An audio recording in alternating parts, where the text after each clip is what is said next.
क्या सच में अधीरा ने कराया था गरुड़ा पर हमला? कौन था केजीएफ का असली विलन? किसकी वजह से हुआ था केजीएफ तबाह? पर वीडियो स्टार्ट करूं उससे पहले आप लोगों के लिए एक इम्पॉर्टेंट बात लेकर आई हूं। अगर आप भी सिनेमा की दुनिया से जुड़ना चाहते हैं और काम करना चाहते हैं तो डिस्क्रिप्शन बॉक्स में दिए गए जॉब लिंक पर क्लिक करें और इस अपॉर्चुनिटी का भरपूर फायदा उठाएं। केजीएफ चैप्टर 2 में सबसे बड़ा विलन अधीरा को बताया गया है, लेकिन केजीएफ चैप्टर 2 में सबसे बड़ा विलन अधीरा नहीं था, कोई और था। और अगर रॉकी उसे पहचान लेता तो रॉकी और केजीएफ कभी खत्म नहीं होते। तो कौन है वो असली विलन केजीएफ का? चलिए आपको बताती हूँ।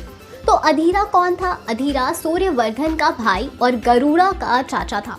वो बहुत ही शक्तिशाली और निडर भी था और अधीरा का ऐसा बनने का कारण विंकिंग्स थे, क्योंकि वो बचपन से ही विंकिंग्स का फैन था। इसलिए वो विंकिंग्स कबीले की क्रूरता और नीति को अपना कर ताकतवर बन गया था और इसलिए अधीरा का लुक भी विंकिंग से ही इंस्पायर था।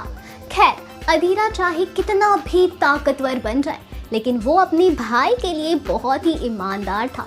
इसलिए सूर्यवर्धन को जब केजीएफ मिला तब अधीरा ने सूर्यवर्धन को काफ़ी हेल्प की। वो लोगों को ज़बरदस्ती पकड़ कर लाता था और केजीएफ में माइनिंग करवाता था, और जो कोई भी उसके या उसके भाई के खिलाफ जाने की कोशिश करता था उसे अधीरा अपनी तलवार से चुप करवा देता था, क्योंकि दया नाम का वर्ड अधीरा को पता ही नहीं था। ये हम अधीरा का फेस टैटू देखकर ही समझ सकते हैं। मतलब हम यहाँ से समझ सकते हैं कि अधीरा कौन और कैसा था। वो ताकतवर और लाशों का ढेर लगाने वाला खूंखार गुंडा तो था ही, पर वो अपने भाई सूर्यवर्धन के लिए ईमानदार भी था। अब सवाल आता है कि क्या सच में उसने गरुड़ा पर हमला किया था? जवाब है ना। अरे नहीं भाई, हम सब ने देखा था कि जब सूर्यवर्धन बीमार पड़ा हुआ था तब सूर्यवर्धन कहता है कि अधीरा को चालाकी और गद्दारी नहीं आती, इसलिए वो पीछे रह गया। और जैसे ईमानदारी से उसने अपने भाई के साथ दिया था, वैसे ही अब वो गरुड़ा का भी साथ देगा। तो यहाँ अधीरा ने भी एक शब्द बोले बिना अपने भाई को बात मान ली। तो कैसे वो अपने भाई को दिया वादा तोड़कर गरुड़ा पर हमला करेगा, बताओ?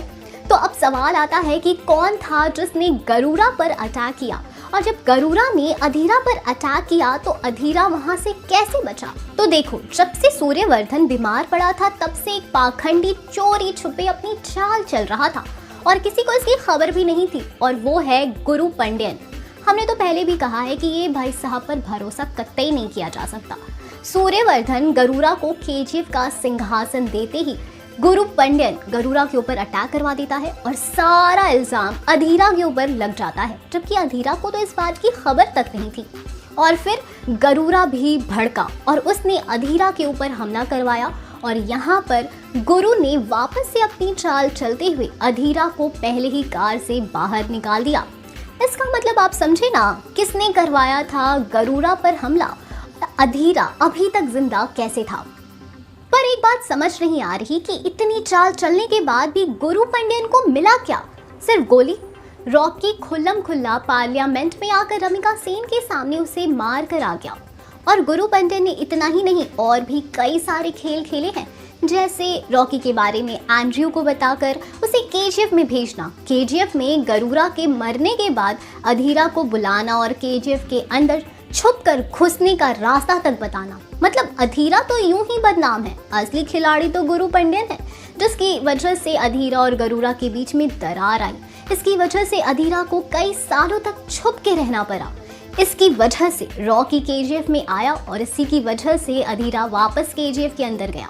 मतलब सारे कांड का मास्टरमाइंड गुरु पंड्यन ही था। तो अब सवाल आता है, क्या सच में अधीरा को केजीएफ का लालच था? तो जवाब है नहीं। अधीरा को केजीएफ का कोई लालच नहीं था, क्योंकि अगर उसे केजीएफ का लालच होता तो वो खुद गरुड़ा पर हमला करता, पर उसने ऐसा नहीं किया। और उसके बाद जब गरुड़ा ने उस पर हमला करवाया तब भी उसने गरुड़ा पर हमला नहीं किया और खुद ही अंडरग्राउंड हो गया। अब आपके माइंड में आ रहा होगा, जब गरुड़ा को लालच था ही नहीं तो अधीरा क्यों केजीएफ में आया? तो इसका जवाब है, जब तक अधीरा अपने केजीएफ पर राज कर रही थी तब तक अधीरा केजीएफ में नहीं आया। जैसे ही रॉकी जो बाहर वाला है वो आया तो अपना हक वापस लेने के लिए अधीरा केजीएफ आया और शहीद हो गया। लेकिन केजीएफ को खत्म करने वाला गुरु पंड्यन ही था। और अगर रॉकी सही टाइम पर गुरु पंड्यन जैसे सांप को पहचान लेता तो कभी भी केजीएफ तबाह नहीं होता। ना ही उसको अपना सारा सोना लेकर समुद्र में जाना पड़ता और ना ही रमिका सेन उसका कुछ बिगाड़ सकती थी। और रीना भी अभी जिंदा होती और वो अपनी फैमिली के साथ एक अच्छी खासी जिंदगी बिता रही होती। लेकिन ऐसा कुछ ना हो सका और गुरु पंड्यन ने केजीएफ और रॉकी को खत्म कर दिया। आपका इस पर क्या कहना है हमें कमेंट सेक्शन में ज़रूर बताएं। हम फिर मिलेंगे एक नई वीडियो के साथ, तब तक खुश रहें एंड सेफ रहें। Bye bye.